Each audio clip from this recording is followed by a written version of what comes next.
السلام علیکم دوستو، شاہد نواز آپ کی خدمت میں حاضر ہے۔ آج ہم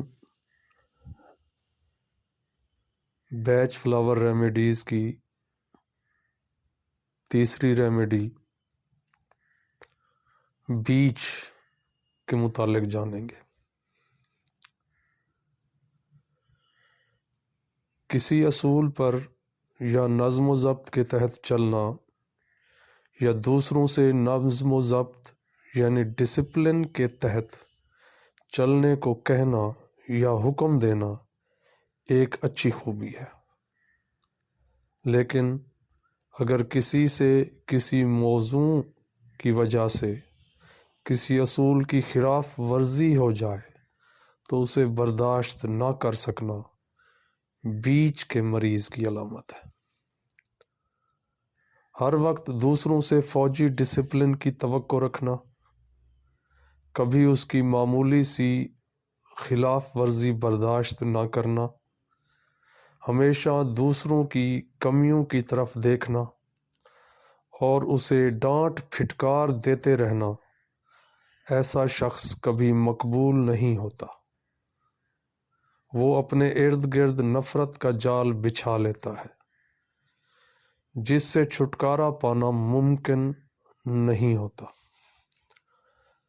ایسے اصول پرست شخص میں نرمی کا عنصر تک نہیں ہوتا۔ وہ کبھی بھی اپنے آپ کو اپنے سے نیچے شخص کے لیے مضبوط حالت میں رکھ کر حقیقت کو نہیں دیکھ سکتا۔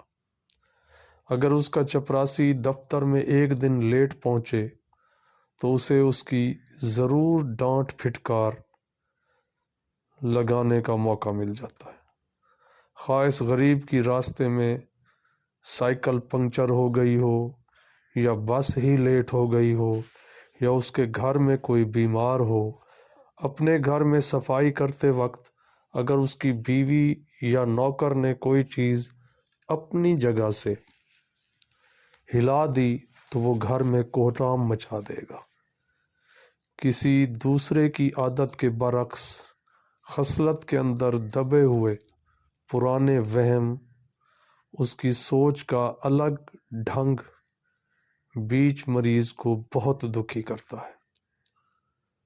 وہ کسی کی اندرونی خواہش کو نہیں دیکھتا، سب میں کیڑے نکال کر انہیں برا بھلا کہتا ہے۔ ایسے لوگوں کی اپنی خوبی بھی نمایاں نہیں ہو سکتی۔ ایسے لوگ کبھی خوش نہیں رہ سکتے۔ وہ ذہنی کیفیت کشیدگی کے شکار رہتے ہیں۔ وہ خود بخود تنہا محسوس کرتے ہیں، کوئی دوست ان کے پاس نہیں آتا۔ ایسی ذہنی کیفیت میں انہیں کوئی بھی مرض لاحق ہو سکتا ہے، مثلاً سر درد، قبض، بے خوابی اور جلدی امراض وغیرہ۔ بیچ دینے سے دماغی حالت درست ہو جاتی ہے، جس کے نتیجے میں جسمانی امراض خود بخود شفا پا جاتے ہیں۔ بیچ کا مریض دوسروں کی کمیوں پر نکتہ چینی کرتا رہتا ہے، صفائی کرتا رہتا ہے، صفائی سے ہر چیز کو سلیقے سے ترتیب دار رکھنے اور ڈسپلن پر چلنے پر سختی سے زور دیتا ہے۔ ہر وقت فرض کی ادائیگی بڑی سختی کے ساتھ انصاف اور وقت کی پابندی کے لیے آمادہ رہتا ہے اور کسی قسم کی بے قاعدگی برداشت نہیں کرتا۔ وہ اپنے آپ کو کمالیت کی سمت لے جانے کی پوری کوشش کرتا ہے۔ جو لوگ بیچ ریمیڈی کی خصلت کی خامیوں کو پار کر کے خود کو کمالیت کی طرف لے جاتے ہیں، ان میں قوت برداشت، دوسروں کی تکالیف اور مجبوریوں کو سمجھنے اور اس کے ساتھ ہمدردانہ رویہ اختیار کرنے، دوسروں کے اندر کے بڑپن کو پہچاننے اور اسے تقویت دینے کے لیے معاونت کرنے کی خوبیاں پیدا ہو جاتی ہیں، تاکہ دوسرا شخص یہ محسوس کرے کہ اس کی ذاتی زندگی کا بھی کچھ مقصد ہے۔ اس کا وجود بھی پروردگار عالم کی طاقت میں اپنا معمولی سا کردار ادا کر رہا ہے، لہٰذا وہ خوش رہنا اور دنیاوی مسرتوں میں اضافہ کرنے کی کوشش کرنا بیچ ریمیڈی کا مثبت پہلو ہے۔ بیچ ریمیڈی کا منفی پہلو سنگ دلی، غیر رواداری، ہر وقت ہر حالت میں نظم و ضبط پر زور کا آئینہ دار ہوتا ہے۔ بیچ خصلت کا انسان ہر شخص کو قانون اور اصول کے مطابق سرگرم دیکھنا چاہتا ہے اور اس کی چھوٹی سے چھوٹی غلطی بھی برداشت نہیں کرتا۔ وہ انسانی ہمدردی کی خوبی سے بالکل عاری ہوتا ہے، کبھی دوسرے کی مجبوری سمجھنے کی کوشش نہیں کرتا، ہر وقت دوسرے کے عیب نکالتا رہتا ہے۔ خود وہ لائق، محنتی اور ایماندار ہوتا ہے، لیکن نکتہ چینی کی بری عادت کی وجہ سے اپنے رفقا کی محبت سے عاری رہتا ہے۔ اس کی غیر رواداری اور ناقابل برداشت کیفیت اتنی بڑھ جاتی ہے کہ وہ کسی کی چھوٹی سی بات کو برداشت نہیں کرتا۔ لوگوں سے، کام سے، شور سے، روشنی سے، ہوا اور آندھی سے، حتیٰ کہ ہر چیز برداشت کرنے سے اسے تکلیف ہوتی ہے۔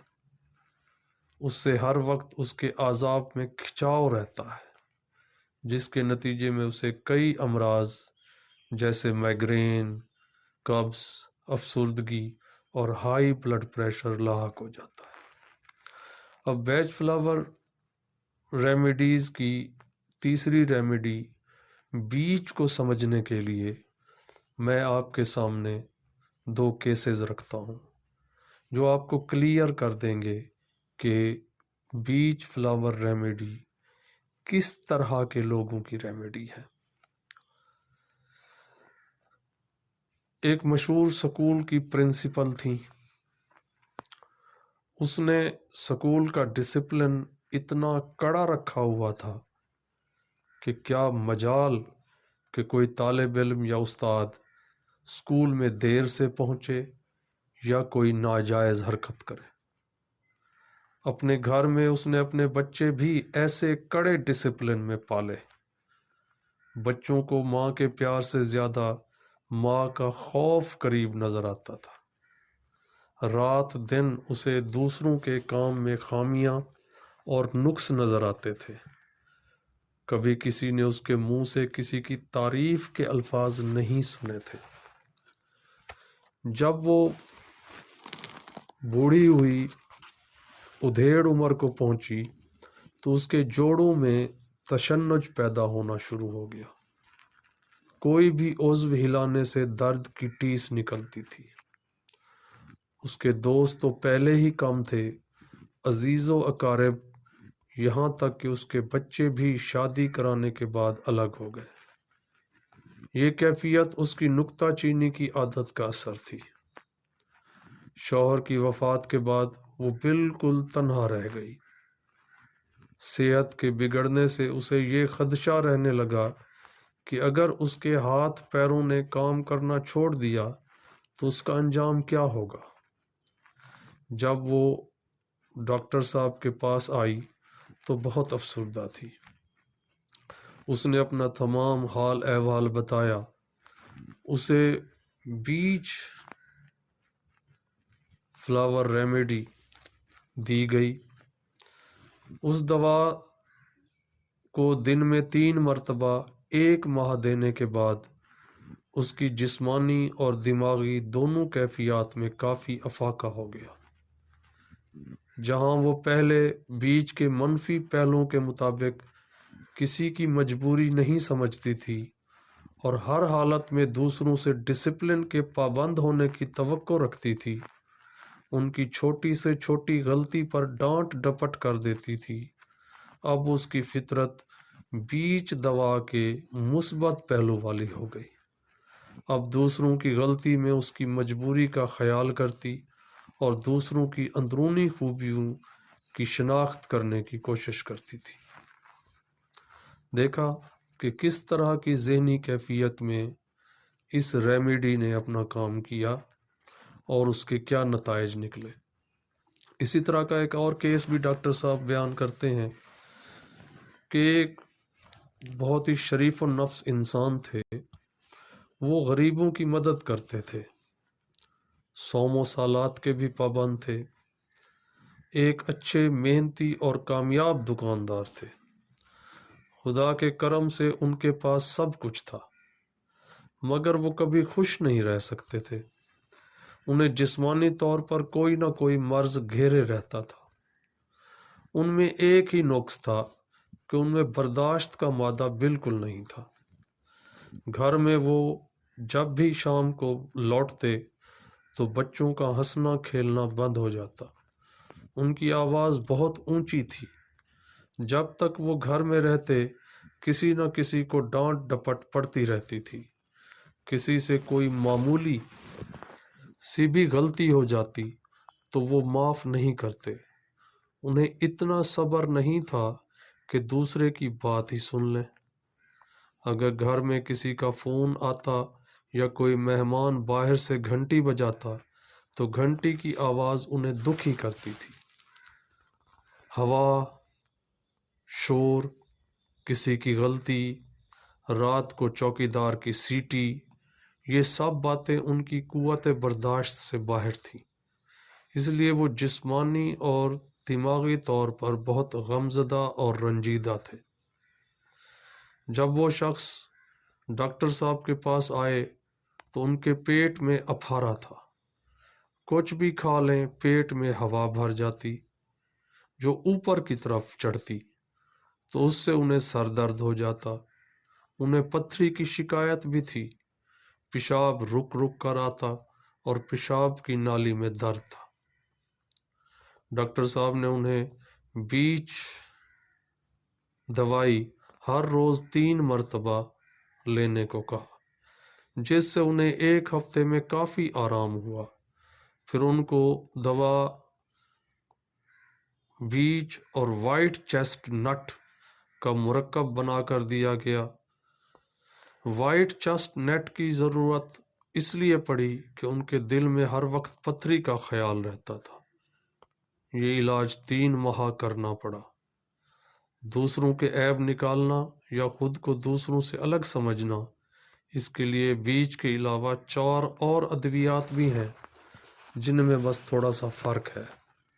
بیج خصلت کا شخص دوسروں کو اپنے پیمانے کے مطابق تولتا ہے، اپنے آپ کو صحیح اور دوسروں کو غلط سمجھتا ہے، دوسروں کی خامیوں اور کمزوریوں کو برداشت نہیں کرتا، ہمیشہ دوسروں کے عیب نکالتا ہے، ان کی خوبیوں کو سننے کی کوشش بھی نہیں کرتا۔ دوسری دوائی ہے وائن۔ وائن کا مریض ہر وقت اپنی فوقیت قائم رکھنے کی کوشش کرتا ہے، اس کی خصلت آمرانہ ہوتی ہے، اپنی فوقیت برقرار رکھنے کے لیے ہر جائز اور ناجائز کام کے لیے تیار رہتا ہے، دوسروں سے اپنا حکم جبراً بھی منواتا ہے۔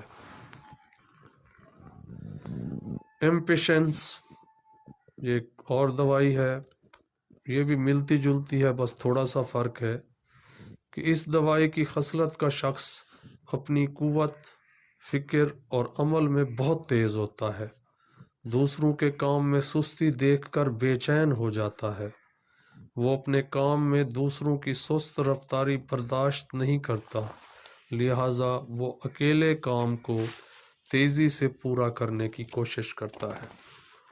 وہ بے صبر ہوتا ہے لیکن قوت برداشت سے عاری نہیں ہوتا، اسے غصہ جلد آتا ہے اور جلد ہی ختم ہو جاتا ہے۔ تیسری دوائی ہے واٹر وائلٹ۔ یہ بہت عمدہ مزاج اور لائق ہوتے ہیں۔ یہ لوگ جو اپنے مطمئن زندگی میں خوش رہتے ہیں، لیکن کبھی کبھی انہیں اپنی فوقیت کا احساس ہو جاتا ہے اور غرور بھی ہو جاتا ہے، وہ خود کو تنہا محسوس کرتے ہیں،